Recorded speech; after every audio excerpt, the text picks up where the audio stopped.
시편 41편 1절부터 13절입니다.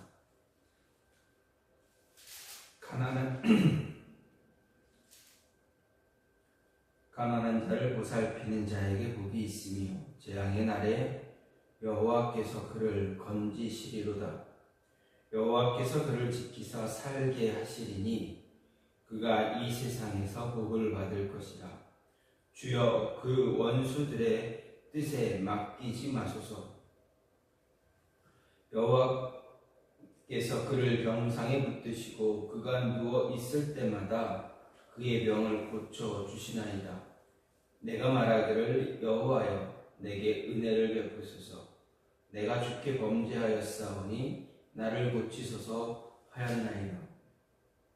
나의 원수가 내게 대하여 악담하기를 그가 어느 때에나 죽고 그의 이름이 언제나 없어질까 하며 나를 보러 와서는 거짓을 말하고 그의 중심에 악을 쌓았다가 나가서는 이를 널리 선포하오며 나를 미워하는 자가 다 하나같이 내게 대하여 수군거리고 나를 해하려고 꾀하며 이르기를 악한 병이 그에게 들었으니 이제 그가 눕고 다시 일어나지 못하리라 하오며 내가 신뢰하여 내 떡을 나눠 먹던 나의 가까운 친구도 나를 대적하여 그의 발꿈치를 들었나이다.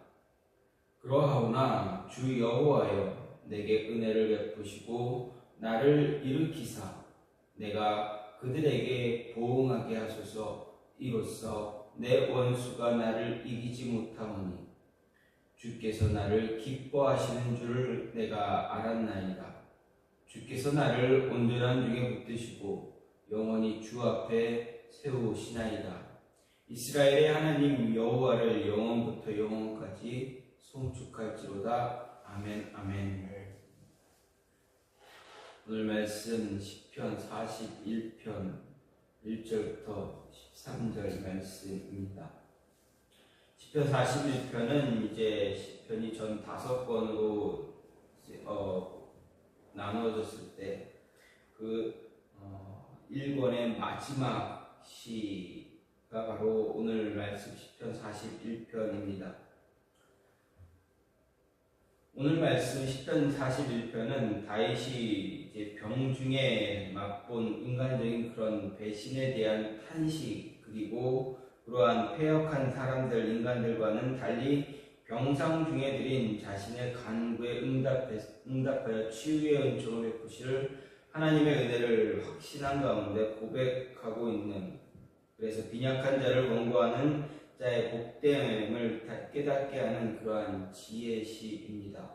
그런데 이 시의 이 시가 쓰여진 그 배경을 보게 되면 정확하게 기록되어져 있지는 않지만 시의 내용을 볼 때 우리가 추측할 수 있는 것은 그가 질병에 있기 때문에 10편, 6편이나 38편, 39편과 같은 그런 배경과 일치하지 않느냐라고 생각해 볼 수 있습니다. 그렇게 된다면 다윗이 밧세바를 간음한 사건으로 말미암아 하나님의 징계를 받고 이 병중에서 지었다 이야기할 수가 있습니다.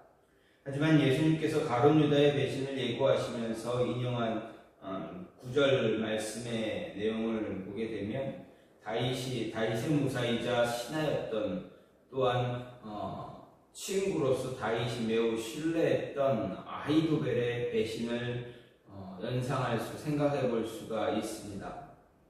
그렇기에 많은 학자들은 이 41편을 다윗의 와병을 기회로 일으켰을 것으로 추정되는 압살롬의 반역 사건을 그 배경으로 생각할 수 있다, 배경이 될 수 있다라고 추측하기도 합니다.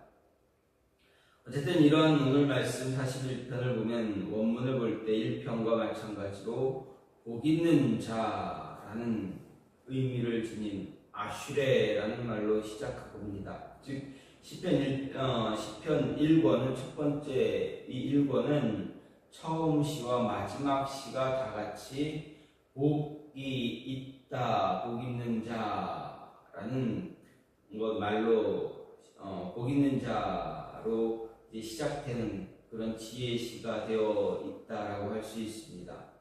두 시의 차이점이 무엇이냐? 그럼 두 시의 차이점이 무엇이냐 할 때 1편은 복 있는 자의 조건을 하나님과의 관계에서 찾는다면 41편은 대인관계에서 찾고 있다 할 수가 있습니다. 어쨌든 1권의 처음 시와 마지막 시가 복 있는 자에 대해 말하고 있다는 것, 결국 1권의 시들은 다양한 주제로 구성되어 있지만 이러한 시들의 이러한 시들은 누가 복이 있는 자인가를 이야기해주고 있다라는 것을 볼 수가 있습니다. 즉 시편의 최종 편집자의 의도는 바로 복 있는 자가 누구인가라는 것을 이야기하고 있다라고 말할 수 있습니다. 이런 가운데 오늘 말씀을 보게 되면 먼저 1절부터 3절은 병상에 누워있는 다윗 자신과 같이 빈약한 자를 권고하는 자가 하나님의 은혜를 입어 복이 있는 자가 될 것이다 노래하고 있습니다. 이어서 4절은 다윗 자신이 질병을 얻어 고통당할 수밖에 없었던 원인인 죄를 회개하고 하나님께 치유를 호소하는 그러한 내용입니다. 5절부터 12절은 와병 가운데 있는 다윗 자신에 대해서 악당하는 것은 물론 거짓과 간악함으로 자기를 해하려고 하는 악한 사람들, 그리고 그런 와중에 자기를 위로하고 격려하기보다는 도리어 자기를 배신하고 대적한 신이 없는 자들을 하나님께 고발하며 자신의 구원과 공의의 보응을 호소하는 그런 내용입니다. 그리고 마지막 13절은 최종 편집자의 어떤 부기로서 1권을 끝맺으면서 하나님을 찬양하는 그러한 내용이 기록되어져 있습니다. 이런 가운데 이런 모습, 오늘 말씀을 보게 되면 먼저 생각할 수 있는 것은 하나님에 대한 경외, 그 모습은 이웃사랑으로 나타나야 한다라는 것입니다. 오늘 말씀 41, 좀 전에도 말씀드렸듯이 41편은 복 있는 자, 어떤 자가 복이 있느냐라고 했을 때 41편은 대인과의 사람과 사람 사이의 관계에서 복이 있는 자를 이야기하고 있다 말씀드렸습니다. 그 대인 관계에 있어서 이웃 사랑이 나타나야 이웃 사랑이 있어야 하나님을 경외하는 자라는 것을 이야기할 수가 있습니다. 1절 말씀을 보게 되면 다윗은 가난한 자를 이야기하는 보살피는 자가 복이 있다 이야기합니다. 여기서 가난한 자는 약한 자, 빈약한 자, 어려움을 겪는 자 등을 이야기할 수가 있습니다. 그리고 보살핀다라는 것은 위로하고 돌보아주는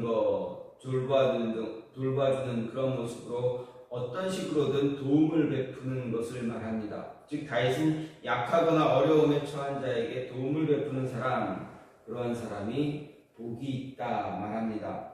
그런데 복이 있는 자에 대해서 말하고 있는 대표적인 시편 1편을 보게 되면 하나님의 법을 즐거워하여 그 법을 주야로 묵상하는 자가 복이 있다라고 말하고 있습니다. 즉 1편이 말하는 복이 있는 자의 조건, 한마디로 말하면 하나님을 경외하는 것입니다. 그런데 다윗은 여기서 가난한 자를 보살피는 자가 복이 있다 말하는 것입니다. 즉 빈약한 자, 가난한 자를 보살피는 것, 이것은 다른 말로 하면 이웃을 사랑하는 것입니다. 이웃을 사랑하는 자 복이 있다라는 것입니다. 그러면 1편과 같이 이야기해 볼 때 다윗은 이야기하기를 하나님을 경외하는 것은 바로 다른 사람, 가난한 사람들을 보살피는 것이다. 즉 이웃 사랑을 실천하는 것이 하나님을 경외하는 모습이다라는 것입니다. 우리가 하나님을 경외한다라고 할 때 우리는 쉽게 생각하기를 성경 말씀 묵상을 잘하고 기도를 열심히 하고 교제를 하나님과의 관계를 잘 만들려고 하는 그런 모습, 예배 가운데 있는 모습, 또 다윗 당시를 생각하면 하나님께 바른 제사의 모습을 드리는 모습, 이런 것들을 생각할 수가 있습니다. 하지만 다윗은 말하기를 하나님을 진정으로 경외하는 사람, 그들의 삶의 모습은 무엇이냐? 그들은 어떤 삶으로 살아가야 되느냐라고 이야기할 때 바로 이웃을 사랑하는 것이다 라고 하는 것입니다. 이웃을 사랑하는 자, 이웃을 돌볼 수 있는 자, 힘들고 연약하고 약한 자들, 사회적 약자들, 어린아이들, 그리고 과부, 나그네들, 이러한 사람들을 보살피는 자, 그들을 돌볼 수 있는 자, 돌보는 자, 그러한 자들이 복이 있다라고 하는 것입니다. 그래서 룻기 말씀을 보게 되면 모든 것을 다 잃어버리고 고향으로 돌아온 고향 베들레헴으로 돌아온 나오미와 그의 며느리 룻을 보살핀 보아스가 복이 있는 자가 되어지는 것입니다. 힘들고 어렵고 연약한 자들, 그들을 돌볼 수 있는, 그들을 외면하지 않는, 나그네를 외면하지 않는, 그래서 그들의 힘들고 어려웠던 모습들을 묵묵히 도와주었던 그 보아스가 복이 있는 자가 되어서 어떻게 됩니까? 다윗의 조상이 되어지는 것입니다. 예수님도 말씀하셨습니다. 바리새인이 한 율법자가 예수님께 나와서 하나님의 명령, 하나님의 말씀, 하나님의 계명이 어떤 것이, 하나님의 계명이 무엇입니까? 어떤 것이 큽니까? 라고 이야기했을 때 예수님의 답변은 무엇이었습니까? 하나님의 명령은 딱 두 가지로 말씀하셨습니다. 하나님을 사랑하고 이웃을 사랑하는 것이다 말씀하셨습니다. 그 말씀이 무엇입니까? 하나님을 경외하는 것, 그것은 바로 이웃 사랑으로 나타나야 된다라는 것입니다. 하나님을 사랑한다면 내 주변에 있는 사람, 그들을 잘 돌볼 줄 아는 사람이 되어져야 한다라고 하는 것입니다. 온 율법과 선지자의 강령이라고 이야기하는 하나님 예수님의 그 말씀, 이웃 사랑, 하나님 사랑입니다. 이 이웃 사랑, 하나님 사랑은 구약성경 민수기에서도 역시 나타나게 됩니다.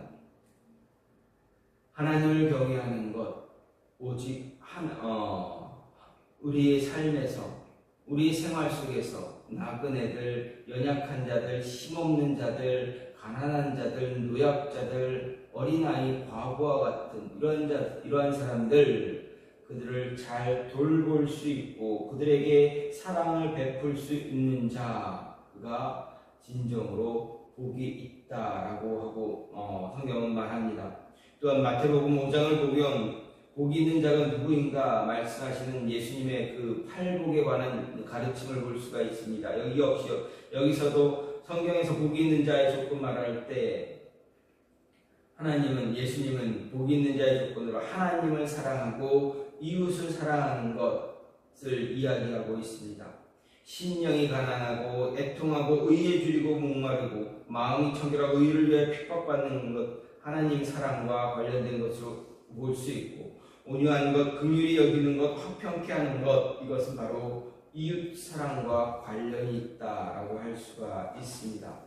따라서 하나님을 경외하는 자, 진정 하나님 앞에 복이 있는 자 어떤 자인가 우리가 이야기할 때 우리 주변에 있는 많은 사람들, 힘들고 어려운 사람들, 그들을 돌볼 수 있고 그들의 필요를 함께 나눌 수 있고 그들의 마음 함께 나눌 수 있는, 보듬어 줄 수 있는 그러한 모습, 그러한 삶을 살아가는 자, 그가 복이 있는 자다라는 것입니다.